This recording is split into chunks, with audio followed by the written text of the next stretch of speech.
যখন আমি গ্যাস নিয়েছিলাম আমার বউয়ের নামে, তখন একটি নতুন সিলিন্ডার দিয়েছিলাম, বুঝলি তো? তারপরে সেই নতুন সিলিন্ডারটি পাল্টাইয়ে আমার দিকে একটি পুরনো সিলিন্ডার যখনই দিচ্ছে, সে পুরনো, সে আগের যে নতুন সিলিন্ডারটি দিয়েছিলাম সেইটি আর আমাদের যেটি সেটি আর দিচ্ছে না। ওইটা কথা শুন, তুই যখনই মনে কর গাড়িতে অত মাল আসে, তো এবারে তোর ওই সিলিন্ডারটা তো খোদাই করে না যে এটি বাপি সিলিন্ডার।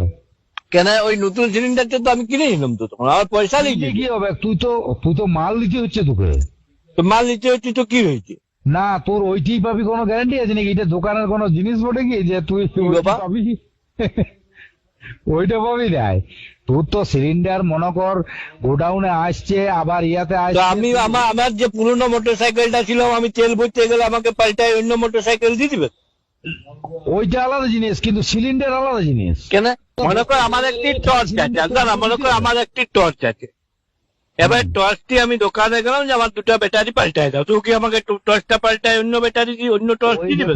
তুই কি না যাই হোক, আমি বলছি তুই পয়সা দিয়ে কিনেছিলি তো? আমার তখন নতুন সিলিন্ডারটি দিয়েছিল। আমার কথাটা শুন, আগে মন দিয়ে শুন।